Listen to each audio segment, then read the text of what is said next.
Elle est présente chaque année, mais les téléspectateurs de TF1 ne s'en lassent pas. Il s'agit de la cérémonie Miss France, dont l'édition 2023 est diffusée ce samedi 17 décembre 2022. La soirée, présentée par Jean-Pierre Foucault et Sylvie Tellier, qui vit sa dernière cérémonie, est retransmise en direct de la salle de spectacle de M. A.ch 36 située dans la ville de Déol, au nord de Châteauroux, en région Centre-Val de Loire. Les 30 reines de beauté en compétition se battent pour être celle qui, à l'issue de la soirée, succédera à Diane Lair, Miss France 2022.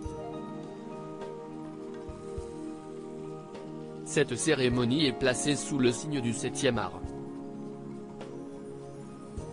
Le cinéma est en effet à l'honneur dans les 9 tableaux présentés cette année. CIST Titanic, de James Cameron qui a ouvert le bal pour le plus grand bonheur des téléspectateurs.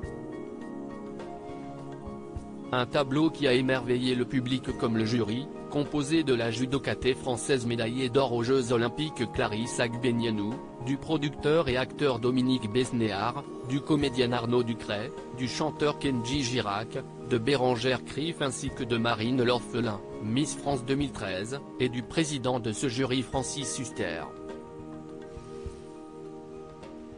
Les shows se sont ensuite enchaînés et l'un des moments les plus attendus est arrivé. Une Miss bafouille. Il est souvent redouté par les candidates en compétition car elles savent qu'il est déterminant. Il s'agit du fameux discours. Chacune des sélectionnées a pris la parole lors de l'annonce du top 15. Et pour l'une d'elles, l'exercice s'est révélé plus difficile que prévu. En effet, Oriane Galvez-Soto, Miss Aquitaine, a perdu ses moyens au moment de prendre la parole face au jury et au public.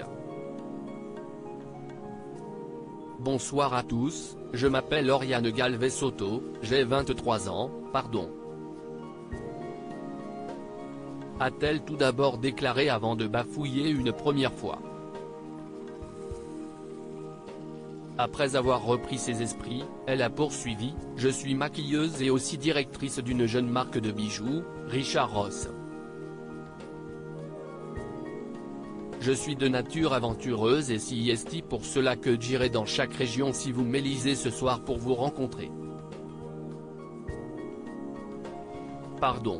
Une fois de plus, la reine de beauté a perdu ses mots. Encouragée par Jean-Pierre Foucault, elle ne cesse malgré tout pas laisser démonter. Kanji, je voulais vous adresser un message, je suis bergeracoise, je pense que vous connaissez bien cette ville. Donc je vous pose la question, est-ce qu'il ne serait pas temps de ramener la couronne dans le sud-ouest, et je vous promets que cette fossette qui certes de soleil sera toujours près de vous. Je vous souhaite une excellente soirée, merci de m'avoir écouté, a-t-elle conclu. Espérons pour la jeune femme que cela ne la pénalisera pas pour la suite de l'aventure. Elle affrontera, Marion Navarro, Miss Franche-Comté Inodira Ampio, Miss Guadeloupe Emma Guibert, Miss Pays de la Loire Flavie Barla, Miss Côte d'Azur Bérénice Legendre, Miss Picardie Florence Demortier, Miss Midi-Pyrénées Cameron Vallière, Miss Landégoc Cara Fontaine, Miss Roussillon Agathe Coët, Miss Nord-Pas-de-Calais Esther Coutin, Miss Rhône-Alpes Alicia Leids, Miss Auvergne Sarah Aoutard, Miss Lorraine Marine Paulet, Miss Poitou-Charentes Axel René, Miss Martinique, de son côté, Marie Paulet, Miss Poitou-Charentes, a fait un émouvant discours.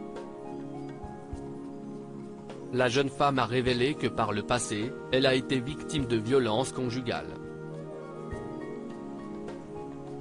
Elle a également expliqué qu'avant la cérémonie, elle s'était blessée.